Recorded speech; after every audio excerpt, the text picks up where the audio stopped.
मेरी भाषा हिंदी भाषा परिवार में आप सभी प्यारे विद्यार्थियों का एक बार फिर से स्वागत है। आज हम हल करने वाले हैं हमारा हिंदी कार्यपत्रक 31, जो कि आपको मिला है सोमवार यानी कि 20 सितंबर 2021 को। और आप देख रहे हैं अभी तक के जो हमारे हिंदी के कार्यपत्रक हैं वो हमारे अपठित गद्यांश, अपठित पद्यांश या फिर पठित गद्यांश और पठित पद्यांश से संबंधित थे। लेकिन इस बार पहली बार हमारा जो कार्यपत्रक आया है वो व्याकरण से संबंधित है। और आप सभी जानते हैं अभी जो नवंबर में आपकी परीक्षा होने वाली है जो कि बहुवैकल्पिक प्रश्नों से संबंधित होगी, कुल आपके 40 अंक की परीक्षा होगी और उसमें व्याकरण से हमारे कुल 4 टॉपिक आने वाले हैं। सबसे पहला टॉपिक आपका है रचना के आधार पर वाक्य के भेद, रस, वाच्य परिवर्तन और पद परिचय। तो आज हम पढ़ने वाले हैं रचना के आधार पर वाक्य के भेद। अब वाक्य किसे कहते हैं इसके बारे में तो आप अच्छे से जानते हैं, कक्षा 9वीं में भी आपने वाक्य के बारे में पढ़ा था। अर्थ के आधार पर वाक्य के मुख्य रूप से कितने भेद होते हैं? 8 भेद होते हैं। लेकिन यहाँ पर जो हमारे वाक्य के भेद हैं वो रचना के आधार पर है। 9वीं कक्षा में हमने जाना कि वाक्य का अर्थ किस हिसाब से निकलता है, उसी आधार पर अर्थ के आधार पर वाक्य के हमने कितने भेद किए? 8 भेद पढ़े।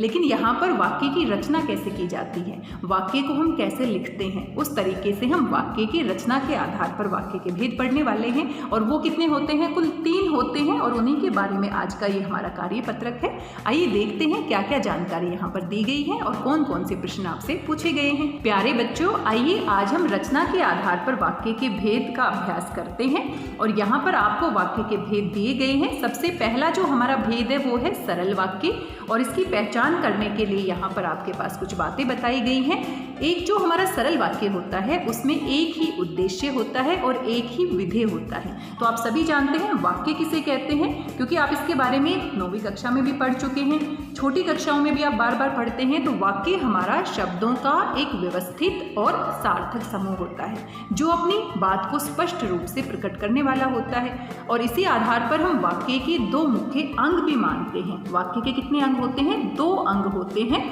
और ये हमारे होते हैं उद्देश्य और विधेय। अगर आप इंग्लिश ग्रामर की बात करें तो इंग्लिश ग्रामर में भी हमारे वाक्य के पार्ट्स होते हैं, सेंटेंस के पार्ट्स होते हैं। और सेंटेंस के जो पार्ट्स होते हैं वो कितने होते हैं? 2 होते हैं। तो वहाँ से भी आप जोड़कर देख सकते हैं उद्देश्य और विधेय। उद्देश्य को इंग्लिश ग्रामर में हम क्या कहते हैं? सब्जेक्ट कहते हैं। और विधेय को हम क्या कहते हैं? प्रेडिकेट्स कहते हैं। तो यहाँ पर जो हमारा सरल वाक्य होगा उसमें एक ही उद्देश्य होगा और उद्देश्य क्या होता है? कर्ता। वाक्य में जिसके बारे में बातचीत की जाती है, जिसके बारे में बातें बताई जाती है वो हमारा उद्देश्य होता है, सब्जेक्ट होता है, कर्ता होता है। और बाकी की जो भी बातें कही जाती है उद्देश्य के बारे में वो क्या बच जाता है? विधेय। तो सरल वाक्य हमारा एक उद्देश्य और एक विधेय के साथ पूरा होता है और साथ में एक ही समापिका क्रिया भी इसमें होती है। यहाँ पर आप एक उदाहरण देख सकते हैं। यहाँ पर आप सरल वाक्य का उदाहरण भी देख सकते हैं। सूर्योदय होने पर कुहासा जाता रहा, ये हमारा क्या है? सरल वाक्य है, एक ही समापिका क्रिया है और साथ में किसके बारे में बात की गई? सूर्योदय के बारे में बात की गई है। तो ये जिसके बारे में बात की जाती है उसी को हम क्या कहते हैं? उद्देश्य कहते हैं। और जो बात की जाती है पूरी की पूरी बात जो रह जाती है उद्देश्य को छोड़कर वो हमारा क्या बन जाता है? विधेय बन जाता है। तो होने पर कुहासा जाता रहा ये हमारा क्या है? विधेय है। और इन दोनों की सहायता से मिलकर हमारा क्या बन गया है? सरल वाक्य। तो सरल वाक्य में एक ही उद्देश्य होता है, एक ही कर्ता होता है और एक ही विधेय होता है, एक ही समापिका क्रिया होती है। कर्ता कभी कभी एक से ज्यादा हो सकते हैं लेकिन जो उनकी समापिका क्रिया होती है वो हमेशा एक ही होती है। तो ये हमारा क्या है? सरल वाक्य है। आइए दूसरा प्रकार भी देख लेते हैं। ये हमारा क्या दिया गया है? मिश्र वाक्य। मिश्र वाक्य में क्या होता है? एक प्रधान उपवाक्य होता है और एक आश्रित उपवाक्य होता है। एक से ज्यादा आश्रित उपवाक्य भी हो सकते हैं। तो मिश्र वाक्य यानी कि एक से ज्यादा उपवाक्यों को जोड़कर बनता है, जिसमें एक हमारा प्रधान उपवाक्य होगा और बाकी के आश्रित उपवाक्य जरूरी नहीं एक ही होगा, एक से ज्यादा भी हो सकते हैं। तो प्रधान उपवाक्य और आश्रित उपवाक्य से मिलकर हमारा क्या बन जाता है? मिश्र वाक्य बन जाता है। मिश्र वाक्य में 2 या 2 से अधिक उपवाक्य होते हैं और दोनों को जोड़ने के लिए कोई ना कोई योजक शब्द का प्रयोग करेंगे और इन्हीं योजक शब्दों को हम क्या कहते हैं? समुच्चय बोधक शब्द कहते हैं। जैसे कि इनको मिलाने के लिए या जोड़ने के लिए की का प्रयोग किया जा सकता है। जो और वह, जितना और उतना जोड़े के रूप में प्रयोग किए जा सकते हैं। जैसे वैसे, जब तब, जहाँ, वहाँ, अगर, यदि आदि, इस तरह के हमारे क्या होते हैं, मिलाने वाले शब्द होते हैं, योजक शब्द होते हैं, समुच्चय बोधक शब्द होते हैं। और यहाँ पर मिश्र वाक्य का उदाहरण भी दिया गया है ताकि हमें अपनी बातें अच्छे से समझ में आ जाएं। जैसे ही सूर्योदय हुआ वैसे ही कुहासा जाता रहा। तो यहाँ पर यही हमारा सरल वाक्य दिया गया था और इसी को हमने परिवर्तित कर दिया, क्योंकि रचना के आधार पर वाक्य के भेद यानी कि इसी वाक्य की रचना हम दूसरे तरीके से लिखकर कर रहे हैं। इसलिए एक ही वाक्य को हम सरल वाक्य से मिश्र वाक्य भी बना सकते हैं, उसकी रचना दूसरे तरीके से करके। जैसे ही सूर्योदय हुआ वैसे ही कुहासा जाता रहा। तो जैसे ही सूर्योदय हुआ यहाँ पर हमारी प्रधान क्रिया है, सूर्योदय का होना ये हमारा प्रधान उपवाक्य है। और वैसे ही कुहासा जाता रहा तो ये हमारा आश्रित उपवाक्य है। और किसकी सहायता से जोड़ा है, जैसे वैसे की सहायता से हमने इनको जोड़ दिया है। तो ये जो कुहासा जाता रहा ये किसके ऊपर आश्रित है, सूर्योदय होने के ऊपर आश्रित है। तो एक हमारा हमेशा क्या होगा मिश्रित वाक्य में, प्रधान उपवाक्य होगा और बाकी के उसके ऊपर क्या हो सकते हैं, आश्रित उपवाक्य। और दोबारा से मैं कह रही हूँ, आश्रित उपवाक्य एक भी हो सकता है और एक से ज्यादा भी हो सकते हैं, लेकिन मिश्र वाक्य में एक ही प्रधान उपवाक्य होता है और प्रधान उपवाक्य को हम स्वतंत्र उपवाक्य भी कहते हैं। तीसरा हमारा भेद है संयुक्त वाक्य। संयुक्त वाक्य में भी दो या दो से अधिक उपवाक्य होते हैं और उनको जोड़ने के लिए, मिलाने के लिए समुच्चय बोधक शब्दों का प्रयोग करते हैं। लेकिन यहाँ पर जो दो उपवाक्य होंगे वो अपने आप में क्या होंगे, स्वतंत्र होंगी, प्रधान होंगी, कोई भी किसी के ऊपर आश्रित नहीं होगा, जैसा कि मिश्र वाक्य में होता था। तो इसीलिए यहाँ पर क्या लिखा गया है, एक हमारा सरल वाक्य होगा, स्वतंत्र होगा, दूसरा भी सरल वाक्य होगा, स्वतंत्र होगा, और दोनों को जोड़ देते हैं तो क्या बन जाता है, संयुक्त वाक्य बन जाता है। लेकिन दो या दो से अधिक उपवाक्य हमारे मिश्र वाक्य में भी थे, तो हमें परेशान नहीं होना है। मिश्र वाक्य में एक प्रधान उपवाक्य होता है और बाकी का आश्रित उपवाक्य उसके ऊपर निर्भर करता है। और यहाँ पर जोड़ने के लिए इस तरह के समुच्चय बोधक शब्दों का हम प्रयोग कर सकते हैं, जैसे कि और, एवं, तथा, या, अथवा, इसलिए, फिर भी, किंतु, परंतु, लेकिन, पर, अतः, तो, नहीं तो आदि। ये सारे के सारे हमारे समुच्चय बोधक शब्द हैं जो दो सरल वाक्यों को जोड़ेंगे, दो प्रधान वाक्यों को जोड़ेंगे, स्वतंत्र उपवाक्यों को जोड़ेंगे और एक संयुक्त वाक्य बना देंगे। और वही वाक्य जो हमारा सरल वाक्य में दिया गया था, मिश्र वाक्य में दिया गया था, उसी को हमने परिवर्तित कर दिया है, उसी की रचना हमने इस तरीके से कर दी है कि वो क्या बन जाएगा, संयुक्त वाक्य। तो यहाँ पर सूर्योदय हुआ, ये हमारा एक सरल वाक्य है, स्वतंत्र वाक्य है, और की सहायता से हमने जोड़ दिया है, कुहासा जाता रहा, ये हमारा दूसरा क्या है, स्वतंत्र वाक्य है। तो यहाँ पर भी दोनों उपवाक्यों को जोड़ा है, लेकिन दोनों को इस तरीके से जोड़ा है कि दोनों अपने आप में क्या रहें, स्वतंत्र रहें। तो ये हमारा सरल वाक्य है, स्वतंत्र भी आप इसे कह सकते हैं। ये दूसरा हमारा स्वतंत्र वाक्य है, प्रधान वाक्य या सरल वाक्य भी आप कह सकते हैं। और योजक शब्द कौन सा है, हमारा और है। तो ये हमारे रचना के आधार पर 3 भेद दिए गए थे और यहीं से आपके परीक्षा में प्रश्न पूछे जाएंगे। परीक्षा में कुल आपके 5 प्रश्न पूछे जाएंगे। प्रश्नों की संख्या कितनी रहेगी, 5, लेकिन आपको कुल 4 ही प्रश्न हल करने हैं, तो अंक हमारे कितने रहेंगे, 4। तो यहाँ से आपका 4 अंक के लिए प्रश्न पूछे जाएंगे, लेकिन कुल जो प्रश्न है, प्रश्न संख्या है, वो हमारी कितनी रहेगी, 5 रहेगी। तो इस बात का आपको विशेष रूप से ध्यान रखना है। और इसी के आधार पर अगर ये सारी बातें आपको समझ में आ जाती हैं, रचना के आधार पर वाक्य के भेद कितने होते हैं, 3 होते हैं, सरल वाक्य, मिश्र वाक्य, संयुक्त वाक्य। सरल वाक्य में क्या होता है, एक सरल सा वाक्य होता है, एक उद्देश्य होता है और एक ही विधेय होता है। मिश्र वाक्य में क्या होता है, 2 या 2 से अधिक उपवाक्य होते हैं, एक प्रधान होता है, स्वतंत्र होता है, और दूसरा हमारा उसके ऊपर आश्रित होता है। और बीच में हम किनका प्रयोग करते हैं, समुच्चय बोधक शब्दों का प्रयोग करते हैं। इसी प्रकार से संयुक्त वाक्य में हमारे 2 स्वतंत्र या प्रधान उपवाक्य होते हैं, आप इनको सरल वाक्य भी कह सकते हैं, और समुच्चय बोधक शब्दों की सहायता से जुड़े होते हैं। तो मिश्र वाक्य में एक वाक्य दूसरे पर आश्रित होता है, निर्भर करता है, लेकिन स्वतंत्र वाक्य हमारे दोनों के दोनों किसमें होते हैं, संयुक्त वाक्य में। रचना के आधार पर वाक्य भेद से आपसे यहाँ प्रश्न पूछे गए हैं। देखते हैं कौन कौन से प्रश्न पूछे गए हैं। दी गई तालिका का अभ्यास कर पूछे गए प्रश्नों के उचित विकल्प छांटिए। तो यहाँ बहुवैकल्पिक प्रश्न दिए गए हैं, 4 विकल्प आपके पास है, सही के साथ आपको जाना है। सोनम बहुत विनम्र है, ये हमारा एक सरल वाक्य है। सोनम बहुत विनम्र है, और की सहायता से जोड़ा गया है, सर्वत्र सम्मान प्राप्त करती है। और जो विनम्र होता है वो हमेशा हर जगह पर सम्मान प्राप्त करता है। तो यहाँ पर 2 हमारे सरल वाक्य हैं, और दोनों सरल वाक्यों को किसकी सहायता से जोड़ दिया है, और की सहायता से जोड़ दिए हैं, यानी कि एक वाक्य हमारा दूसरे के ऊपर निर्भर नहीं करता। तो ये किसकी परिभाषा होनी चाहिए, ये हमारी होनी चाहिए यहाँ पर संयुक्त वाक्य की परिभाषा। तो यहाँ पर कौन सा विकल्प सही है, संयुक्त वाक्य। सोनम बहुत विनम्र विनम्र है और सर्वत्र सम्मान प्राप्त करती है। रचना के आधार पर वाक्य का भेद होगा संयुक्त वाक्य। दूसरा प्रश्न देख लेते हैं, निम्नलिखित में मिश्र वाक्य है। तो मिश्र वाक्य आपको पहचानना है, एक प्रधान उपवाक्य होना चाहिए और दूसरा उसके ऊपर आश्रित होना चाहिए। तो यहाँ पर 4 विकल्प दिए गए हैं, आइए इनको पढ़ लेते हैं। मैंने एक वृद्ध की सहायता की, तो ये हमारा क्या है, सरल वाक्य है। जो विद्यार्थी परिश्रमी होता है वह अवश्य सफल होता है, तो ये हमारा क्या है, मिश्र वाक्य है। तो यहाँ पर विद्यार्थी परिश्रमी होता है वह अवश्य सफल होता है, तो वह अवश्य सफल होता है ये हमारा प्रधान उपवाक्य है। और यहाँ पर जो की सहायता से हमने जोड़ा है और ये हमारा क्या है, आश्रित उपवाक्य है। इसलिए यहाँ पर कौन सी परिभाषा सही बैठती है, मिश्र वाक्य की परिभाषा। तो ये हमारा क्या है, मिश्र वाक्य है। लेकिन तीसरा विकल्प भी देख लेते हैं, अध्यापिका ने रोमी की प्रशंसा की तथा उसका उत्साह बढ़ाया, तथा की सहायता से जोड़ा है और दोनों सरल वाक्य हैं, स्वतंत्र है, तो ये हमारा संयुक्त वाक्य हो जाएगा। घ में देख लेते हैं, नवाब साहब ने संगति के लिए उत्साह नहीं दिखाया, तो ये हमारा कौन सा वाक्य है, सरल वाक्य है। तो बाकी के विकल्प भी आप देखते हुए चलिए, उनका भी अभ्यास करते हुए चलिए। ऐसा नहीं है कि आपसे मिश्र वाक्य पूछा गया है तो आप उसी का उत्तर देंगे। देखो पहला जो वाक्य है वो भी हमने पहचान लिया, सरल वाक्य है। तीसरा जो हमारा वाक्य है वो हमारा संयुक्त वाक्य है। चौथा वाक्य भी सरल वाक्य है और जो पूछा गया है वो हमारा क्या है, मिश्र वाक्य। तो ये ख विकल्प हमारा क्या है, सही है। आइए तीसरा प्रश्न देख लेते हैं, निम्नलिखित में सरल वाक्य है। तो सरल वाक्य पूछा है, वैसे ही आपके पास 4 विकल्प हैं, जल्दी से इनको पढ़ लेते हैं। प्रातःकाल हुआ और सूरज की किरणें चमक उठी, तो ये हमारा क्या है, संयुक्त वाक्य है। तो जरूरी नहीं आपको सिर्फ सरल वाक्य की पहचान करनी है, बाकी सभी को भी आप देख सकते हैं और भी आप अभ्यास कर सकते हैं। प्रातःकाल होते ही सूरज की किरणें चमक उठी, तो ये हमारा सरल वाक्य लग रहा है। प्रातःकाल होते ही सूरज की किरणें चमक उठी, एक ही समापिका क्रिया के साथ वाक्य पूरा हो गया है, तो यहाँ पर यह हमारा सरल वाक्य है, ख विकल्प सही है।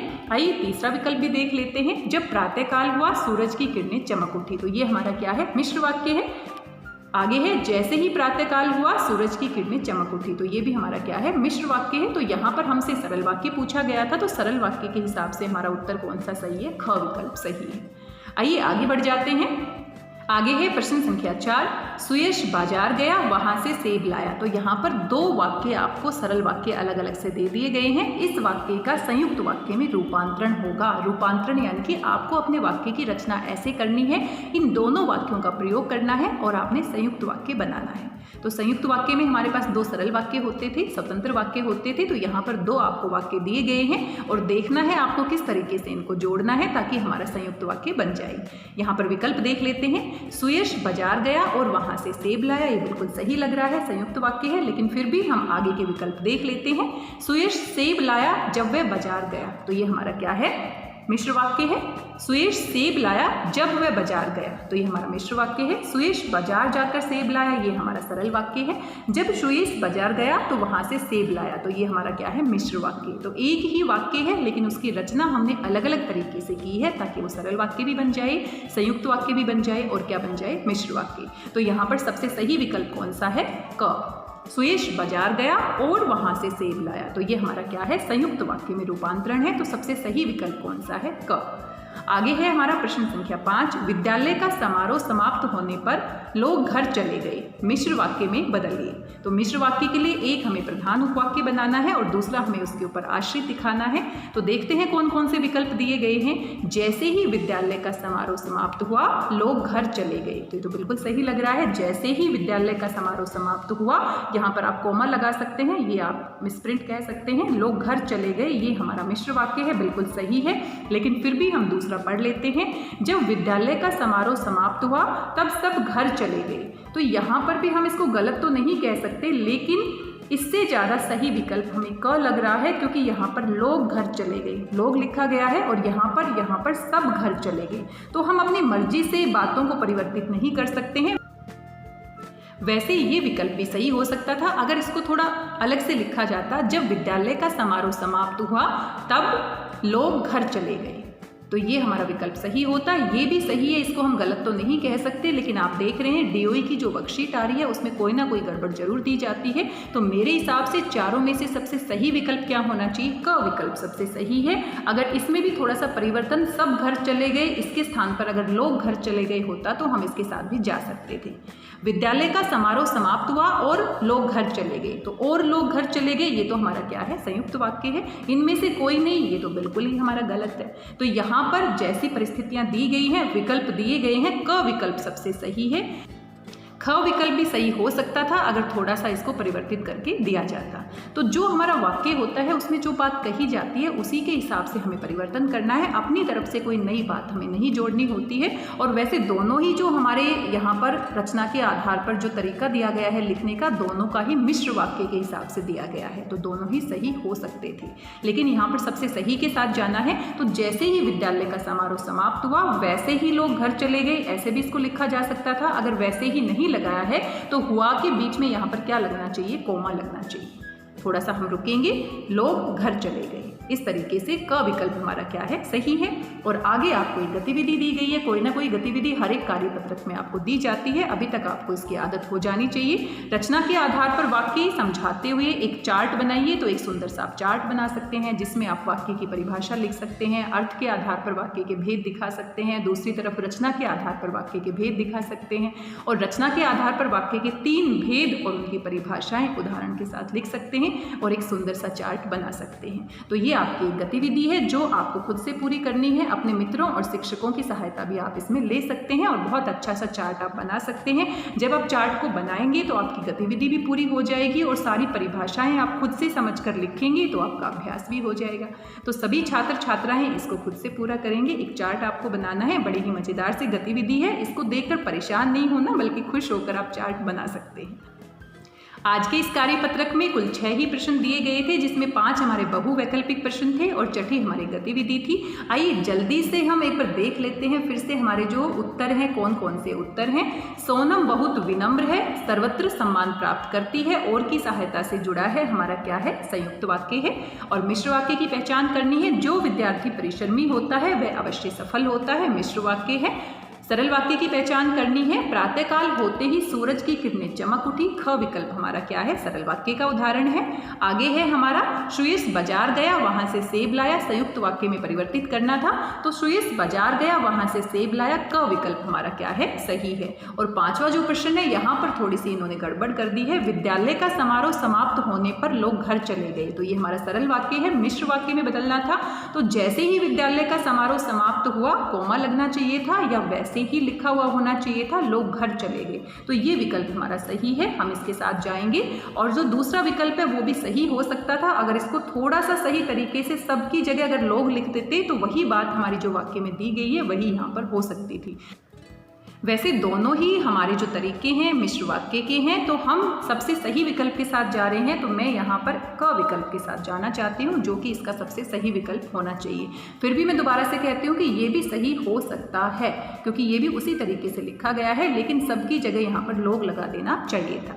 विद्यालय का समारोह समाप्त हुआ और लोग घर चले गए, इसमें तो कोई शंका नहीं है, संयुक्त वाक्य है और इनमें से कोई नहीं, ऐसा तो नहीं होना चाहिए। तो क विकल्प हमारा क्या है, सही है। और साथ में ये गतिविधि है, इसको आप पूरा कर लेंगे। आज की इस वीडियो में बस इतना ही। आशा करती हूँ सभी प्रश्न आपको समझ में आए होंगे और साथ में ये बहुत ही अच्छी कार्यपत्रिका थी। इसी बहाने आपका रचना के आधार पर वाक्य के भेद का अभ्यास हो जाता है और बहुत सारे उदाहरण आप खुद से अभ्यास कर सकते हैं, ताकि अच्छे से ये जो आपका टॉपिक है पूरा हो जाए। क्योंकि ये यहाँ पर आपका कुल 5 प्रश्न पूछे जाएंगे और 5 में से आपको कितने अंक मिलने वाले हैं, 4 अंक मिलने वाले हैं। तो ये बहुत ही महत्वपूर्ण टॉपिक है, इसको आप छोड़ नहीं सकते हैं। मिलते हैं अगले वीडियो में किसी और नई महत्वपूर्ण जानकारी के साथ, किसी नई कार्यपत्रिका के साथ। तब तक स्वस्थ रहिए, व्यस्त रहिए, मस्त रहिए, खुश होकर पढ़ते रहिए। मेरी भाषा हिंदी भाषा परिवार के साथ जुड़ने के लिए आप सभी का धन्यवाद, बहुत बहुत धन्यवाद।